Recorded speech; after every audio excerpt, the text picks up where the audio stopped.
We start in Soho in 1925, as a German toy shop worker with a ludicrous accent begrudgingly sells a shit puppet to a brown bloke whilst making passive-aggressive racialised comments. Because it's current day BBC, a white man bad, bro.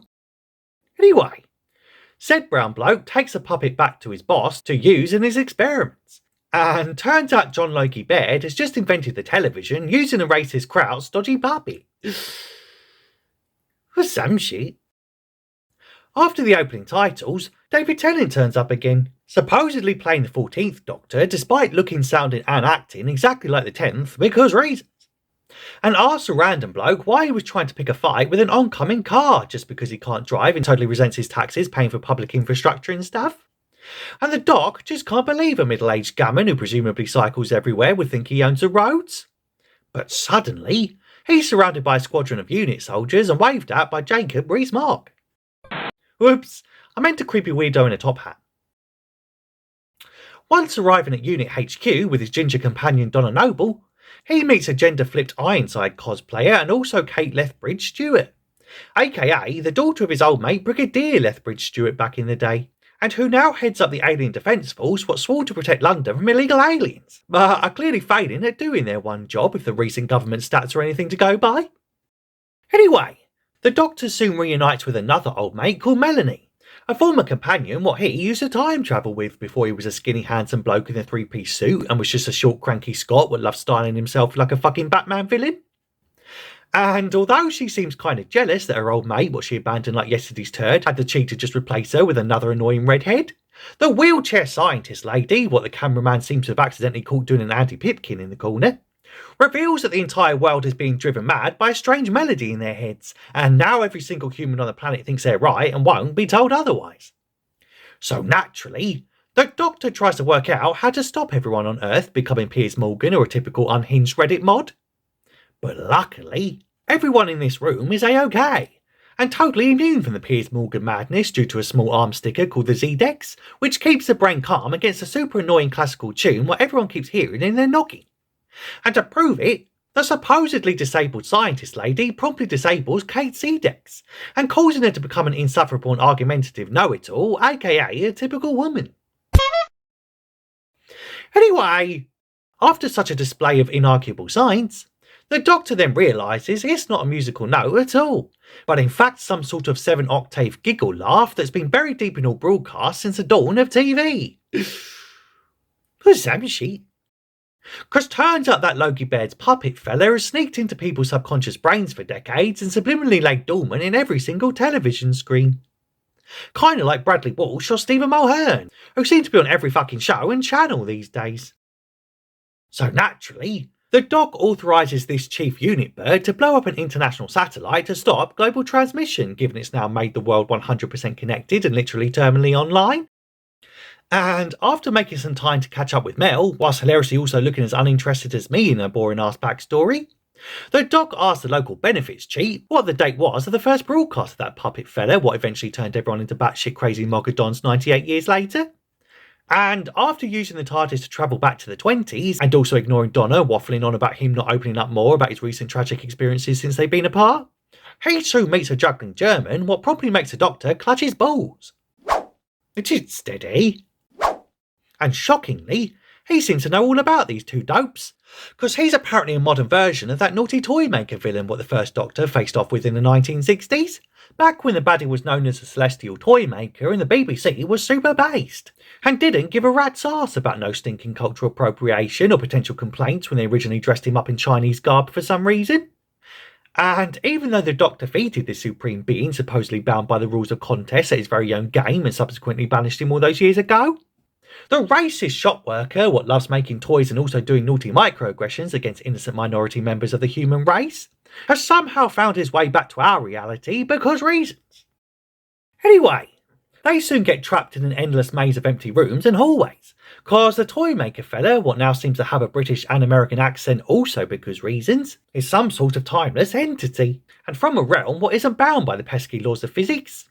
And before you can say, I can't believe we're finally getting a crossover with someone from the Fast and Furious universe, the pair are soon separated and Donna's out here being molested by living puppets, what seem to have watched the first Mission Impossible film a few too many times. But luckily, they're soon reunited and forced to watch a desperate and badly acted wooden show what's put on by a washed up homosexual man. And before you can say, I think I know the feeling, eh, Russell? The Doc later loses a game of cards and demands a best of 3, given he technically beat him first back in the 60s and shit. So naturally, the toy maker throws a hissy fit and flips over the game board, kinda literally. Whilst back in 2023, the super brave unit soldiers take out the satellite with a giant fuck off laser gun, and totally save everyone from their Piers Morgan-y fate of arrogantly thinking they're right about everything all the time. But suddenly, the naughty xenophobe fella what loves doing funny accents bursts in and does a cringy musical number to a classic Spice Girls tune.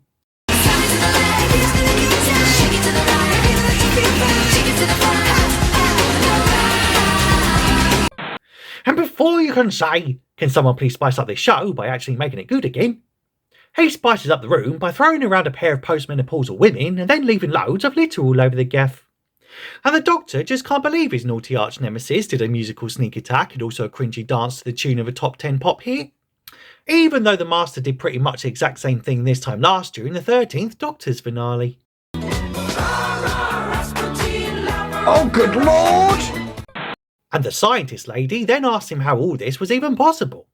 And before he can say, how the fuck have you not been done for fraud already when you're not even trying to hide the fact that you're clearly LARPing as an invalid? The toy-making troublemaker reappears, and this time on top of that giant fuck-off laser gun. And after rejecting the Doctor's offer to go travel the stars with him instead of hanging about on Earth and threatening to shoot up innocent gingers, the toy boy says that he wants to play that one last game what he owes him. But turns out he's totally bored with this spiky-haired fella that loves overacting, and would rather finish their game with someone better looking. Like maybe Brad Pitt, or that chocolate bloke out of Netflix's Sex Education and shit. So naturally, he instead shoots the Doc through the chest to force him to do that dying thing, and totally change faces by the power of bullshit plot mechanics. Regeneration. And after his ginger floozies run to his side to see him off, the Doctor bloke starts to glow like he's just come back from a 2-week all-inclusive holiday in Chernobyl. And it looks like it's curtains for the most popular of the modern Doctor Who's willingly come back to this woke-infested shitfest to destroy his own legacy. But in a shocking twist when no one could ever see coming, the glowing totally stops and he seems a-okay.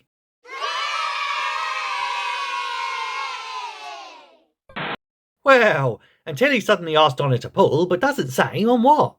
And before she can reach down to his plonker, after assuming he's given her an early Christmas present, the middle-aged gingers yank on his arms like a fucking Crimbo cracker until a black homosexual appears. And look, it's indeed that chocolate bloke out of Netflix's Sex Education show. Because turns out the ancient Time Lord has now bi-generated for the first time in 60 years because reasons. And desperate bullshit writing, I suppose.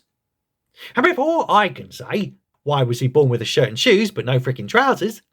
The first Black Doctor what irrationally hates trousers just kisses his teeth at his Caucasian enemy, as the two Time Lords soon do a trucy team up and totally challenge the toy maker to that final game, which just involves throwing a random ball around and trying to catch it on top of a small roof.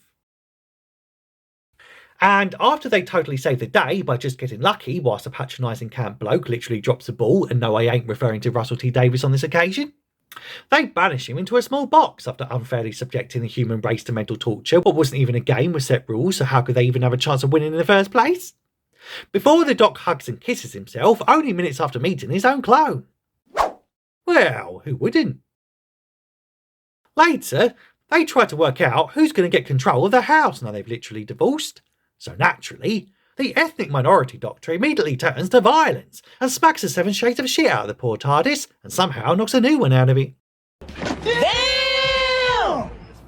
Though this one's state of the art, and we can tell that because it comes with a retro jukebox and even a small ramp for visiting benefits cheats. Nice. So they soon say their goodbyes, as Donna finally realises that the 14th Doctor looks like the 10th because he developed some sort of cosmic PTSD after accidentally regenerating with tits and a fanny, and totally not because of desperate producers needing to coax old viewers back with member berries after the ratings took a bigger dive than Neymar in a penalty box. And so his subconscious recognised that he needed to take some time out and put his feet up for a bit, and thereby gave him his old face back, so he could somehow run into a long-lost ginger friend who could help him begin his rehabilitation. some fucking shit. But anyway, the budget Doctor flies off to God knows where in his literal knockoff TARDIS, whilst the 4/10th Doctor gets the Steve Rogers happily ever after endgame ending and just decides to live rent-free on Earth in his ginger mate's back garden, whilst presumably substituting regular rent payments by just entertaining everyone with elastic eyebrow tricks. Okay. And before you can say, is there really now 2 knockoff David Tennanty Doctors roaming about the universe given there's a meta-crisis doc out there living with Rose? Well, the cis one at least.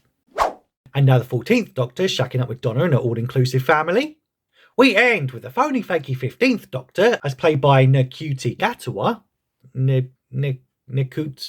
Nkutikutua, running around his new spaceship to the tune of an obnoxiously over-the-top yet undeniably fun Murray Goldie musical theme, before randomly just stopping to stare off into space.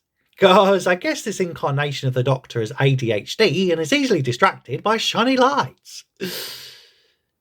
Or some shit. And that's it. That's the special 60th anniversary eppy. Though my favourite part was when Kate revealed that she only paid unit employees 60 grand a year to risk their lives fighting actual aliens and defending the Earth from legit extraterrestrial invasions. God, you get more than that for being diversity officer at the bloody BBC. And at least there, you only have to worry about being harassed by creepy DJs rather than getting plunged to death by a robotic salt shaker or thrown off a roof off screen by a melodramatic dancing time god. Though admittedly, I'm rather intrigued by this new Doctor played by a Rwandan Scottish actor with an unpronounceable name.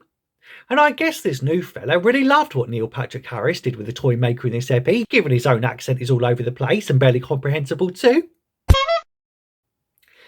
But anyway, that's the plot and that's your lot. Considering that mail thing so you don't miss any future recaps.